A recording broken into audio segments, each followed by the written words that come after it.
Hello दोस्तों, आज मैं आपसे बात करने आई हूँ कि छोटे बच्चों की केयर कैसे करें। छोटे इन द सेंस कि न्यू बॉर्न्स की।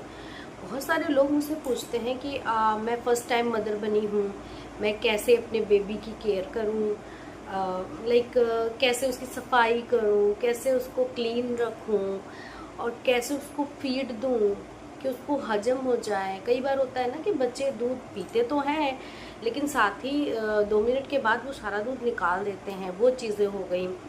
या फिर जस्ट अभी न्यूबॉर्न बेबी है तो उसकी नाल की क्लीनिंग कैसे करें, वो नाल लगा रहता है बेबीज़ के। डायपर कब पहनाना है, कब नहीं पहनाना है, कपड़े कैसे पहनाएं, कैसे मौसम में कैसे उस बच्चे को केयर करें, उन सब सवालों का जवाब आज मैं देने वाली हूँ।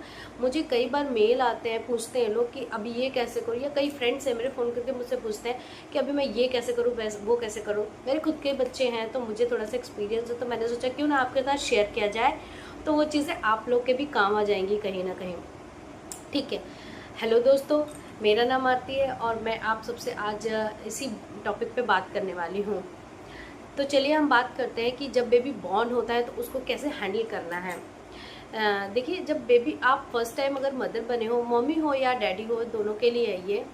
अगर आप फर्स्ट टाइम पेरेंट बने हो तो जो बेबी है ना हमारे पास, अगर हॉस्पिटल में बॉर्न हुआ है तो बेबी जैसे ही आपके पास आया है, अगर आपकी नॉर्मल डिलीवरी है तो मैं आपको सबसे पहले ये सजेस्ट करूँगी कि विद इन 1 आवर आपको बेबी को अपना फीड कराना है। Normal delivery in the sense कि एक नॉर्मली डिलीवर हो जाता है बेबी थ्रू वजाइना, और एक होता है कि स्टिचेस आते हैं थोड़े से, उसको हम लोग मेडिकल टर्मिनोलॉजी में एपिजियोटमी कहते हैं। अगर ये 2 केसेस हैं तो आपको विद इन 1 आवर बेबी को ब्रेस्ट फीड स्टार्ट करना है। ये बेबी के लिए बहुत ही ज़्यादा ज़रूरी होता है, बेबी को इम्यूनिटी देता है।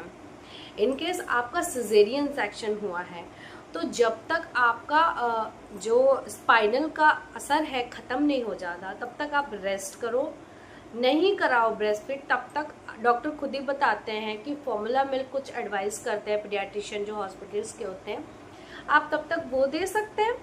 जैसे ही आपका स्पाइनल का असर थोड़ा थोड़ा कम होता है, आप अपने बेबी को अपना फीड कराएं, मीन्स ब्रेस्ट फीड कराएं। और ये ध्यान रखें दोनों ही केसेस में कि ब्रेस्ट फीड के पहले कुछ इनिशियल टाइम तक कुछ येलो थिक सा एक सब्सटेंस निकलता है ब्रेस्ट से, दैट इज कॉल्ड कोलेस्ट्रम। वो जो होता है वो बेबी के लिए इतनी कारगर, आप बोल दो कि मेडिसिन है या कुछ वरदान है, गॉड गिफ्ट है, कुछ भी बोल दो, उसके मुकाबले दुनिया में कोई चीज़ आप नहीं दे सकते, कुछ भी नहीं दे सकते। जो वो कोलेस्ट्रम है वो बेबी को इतनी इम्यूनिटी देता है कि बेबी जन्म से ही इतनी ज़्यादा बीमारियों से फाइट करने की उसकी क्षमता जो है ना बढ़ जाती है।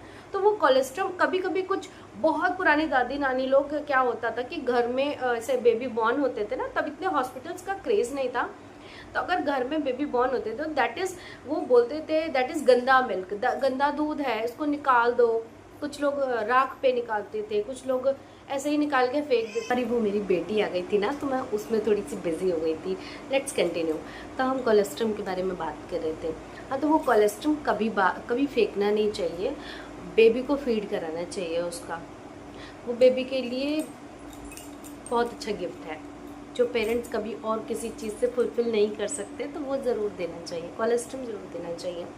उसके बाद में मिल्क के कई सारे पार्ट होते हैं, फोर मिल्क, हिंड मिल्क, वो सब होता है। क्योंकि बेबी अभी अभी बॉर्न हुआ है तो वो 2-4 सिप से ज़्यादा पिएगा नहीं, तो जितना पीता है उसको फोर्स नहीं करना, जितना पीता है पीने दीजिए।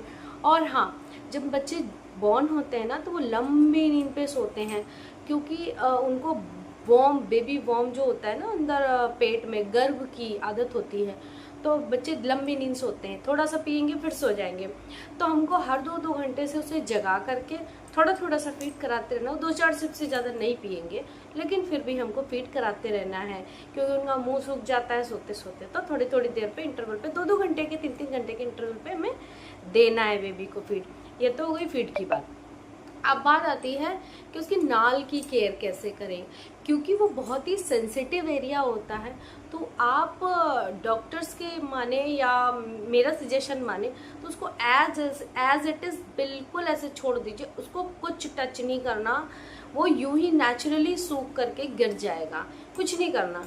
कुछ केसेस में ऐसा होता है कि हम बेबी को हैंडल करते समय कुछ टच हो जाता है तो वो हिल विल जाता है ना, उस पर सरसों का तेल वगैरह प्लीज़ कभी मत रखना। आप डॉक्टर से पूछ करके बिटाडिन या न्यूमाइसिन पाउडर बोल के आता है छोटा सा, तो वो डॉक्टर से आप अपने पूछ लीजिए। वो पाउडर डालते रहेंगे तो ड्राइनेस बनी रहेगी थोड़ी सी, तो वो ड्राई होके अपने आप ही निकल जाता है, लेकिन 2-4 दिन लगते हैं उसको निकलने में। अब हम बात करते हैं क्लोथिंग की, क्योंकि बेबी अभी अभी बॉर्न हुआ है, टेम्परेचर चाहे कोई भी हो, मौसम चाहे कोई भी हो, बेबी को अच्छे से कवर करके रखना है। उसके फीट्स को, उसकी हथेलियों को, उसके सर को, स्पेशली दिस एरिया ना, यहाँ पे फॉन्टेनिल्स होते हैं बेबी के जो कि ओपन होते हैं, वहाँ से टेम्परेचर इजीली अंदर इंटर हो सकता है सर के अंदर ना, तो उस चीज़ को कवर करके रखना है। कान बेबी के कवर करके रखना है। तो पूरा फेस के अलावा बेबी का पूरा बॉडी अच्छे से कवर करके रखिए, क्योंकि टेम्परेचर, बेबी का टेम्परेचर और माँ के अंदर के गर्भ का टेम्परेचर सेम होता है, तो वो वहाँ पे नेकेड रह सकता है, कोई प्रॉब्लम नहीं। वो अभी अभी जस्ट बाहर आया तो हमारे एटमॉस्फेयर से और उसके बॉडी के टेम्परेचर को एडजस्ट होने में थोड़ा सा टाइम लगेगा। उसके लिए हम बेबी को कवर अप करके रखेंगे ना, तो इल भी ओके, सब कुछ ठीक हो जाएगा धीरे धीरे। 2-4 दिन ये ज़्यादा करना है, उसके बाद में थोड़ा सा हाथ खोलना स्टार्ट करिए, पैर खोलना स्टार्ट करिए, धीरे धीरे वो चीज़ें हैबिट में आती रहेंगी तो प्रॉब्लम नहीं होगी, वो आप हैंडल करते करते सीख जाएंगे, कोई प्रॉब्लम नहीं है उसमें। तीसरी बहुत इंपॉर्टेंट चीज़ आप ये कि बेबी को जो, अगर in case baby low birth weight है, वैसे उसका आइडियल वेट हमारे इंडिया के अकॉर्डिंग आइडियल वेट बेबी का 2.5 किलो या 2.5 किलो से ऊपर होना चाहिए, तो ओके। अगर 2.5 किलो से कम है या नहीं भी है तो भी एक बहुत अच्छी चीज़ है, बहुत हेल्दी हैबिट है, या कॉन्टैक्ट या बॉन्डिंग की बात करने बहुत अच्छी चीज़ है। बेबी को स्किन टू स्किन कॉन्टैक्ट देना बहुत ज़रूरी, उसके लिए breast feeding is the best source. आप ब्रेस्ट फीड कराते हो ना, तो बेबी स्किन से कांटेक्ट होता है, आपकी स्किन, मदर की स्किन से कांटेक्ट करता है।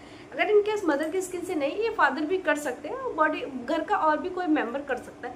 बेबी को थोड़ी ही देर के लिए स्किन टू स्किन कांटेक्ट देना बहुत ज़रूरी है। उससे क्या होता है ना, बॉडी की जो हीट है बेबी के अंदर जाती है, तो वो सारी चीज़ों से थोड़ा सा टेम्परेचर थोड़ा सा ना मेंटेन रहता है, तो ये कर सकते हैं हम। और रही बात क्लोथिंग की, तो बेबी को मैं बता चुकी हूँ, कवर करा के रखिए। और जो मदर ने कपड़े पहने हैं ना, जैसा कि टेम्परेचर है, विंटर है या समर है, तो हम देखते हैं कि मदर एक सिंगल लिनन का कुछ भी गाउन वगैरह पहनती हैं उस समय पर, तो हमको एक लेयर थोड़ी ज़्यादा करनी है। लाइक अगर हमने उसको एक थिन सा को कपड़ा पहनाया हुआ है तो हमको कवर करके रखना है, हो गई ना 2 लेयर। अगर विंटर है तो मदर ने कुछ लिनन पहना होगा, ऊपर से कुछ स्वेटर या कुछ शॉल कुछ ऐसा कुछ लिया होगा, तो एक और लेयर ज़्यादा, तो हम उसको कवर कर देंगे, तो वो लेयर की फुलफिलनेस हो जाएगी। जस्ट 1 लेयर मोर, बस, और कुछ ज़्यादा नहीं। ज़्यादा लेयरिंग करने की ज़रूरत नहीं, बेबी सफोकेटेड होने लगता है, वो आपको बता नहीं सकता, वो रोएगा, फिर आप कहेंगे बस बेबी रो रहा है, कुछ समझ नहीं आ रहा, तो ये कर सकते हैं। ये तो हो गई न्यूबॉर्न बेबी की क्लोथिंग की और ये सब की बात। फीडिंग की बात भी हमने कर ली। अच्छा, फीडिंग के लिए मैं एक बहुत इंपॉर्टेंट बात बताना चाहूँगी कि जो आप फॉर्मूला मिल्क या कुछ मदर मिल्क के अलावा अगर कुछ दे रहे हैं, कुछ केसेस में ऐसा होता है कि मदर मिल्क आता ही नहीं है इनिशियल स्टेज में, तो हम अगर फार्मूला मिल्क दे रहे हैं तो मेक श्योर कि आप बॉटल फीड ना करा करके कटोरी चम्मच प्रेफर करें। बॉटल फीड बहुत ही ज़्यादा मैं कहूँगी कि सेफ़ नहीं है। अगर बहुत ही प्रॉब्लम हो रही है तो ठीक है, कराइए, वो आपके ऊपर है, लेकिन बॉटल फीड और कटोरी चम्मच में कंपेयर करें तो कटोरी चम्मच द सेफ एंड बेस्ट। ठीक है, अगर मदर मिल्क, वैसे तो एक्सक्लूसिव ब्रेस्ट फीडिंग 6 मंथ तक होनी ही चाहिए, अगर नहीं हो पा रही उस केस में बता रही हूँ, करिए।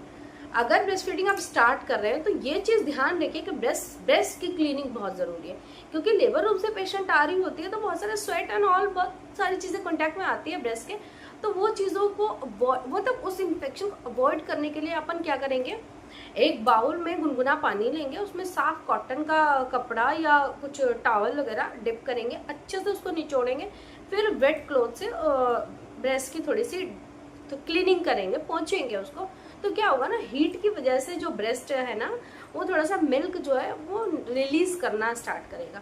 क्योंकि आप पहली बार मदर बने हो तो जैसे ही बेबी सक करेगा तुरंत ही मिल्क आएगा नहीं, थोड़ा टाइम लगेगा, बेबी को सक करने दो, सक करेगा बेबी तो ही मिल्क आएगा, क्योंकि जब बेबी सक करता है तभी हमारे ब्रेन को सिग्नल मिलता है। और जो है ना मिल्क, वो एक प्रोसेस है, उसमें यही होता है कि बेबी जब सक करता है तो ब्रेन को सिग्नल मिलता है और वो मिल्क जो है इजैकुलेट करता है। तो ये चीज़ें हो गई। आई होप आपको थोड़े थोड़े सा हेल्प मिल गई होगी, थोड़े मोड़े क्वेश्चन के आंसर भी मिल गए होंगे। इनके अलावा भी अगर आपको कोई भी क्वेरी है, कोई भी प्रॉब्लम है, तो आप कमेंट करके मुझे पूछिए, मैं पर्सनली उसका रिस्पॉन्स करूँगी। अगर आपने मेरी वीडियो को एंजॉय किया हो या कुछ भी थोड़ा बहुत भी आपके मतलब का हो, तो मेरे वीडियो को लाइक जरूर कीजिएगा, मेरे चैनल को सब्सक्राइब करना मत भूलिएगा। Thank you for watching. Bye.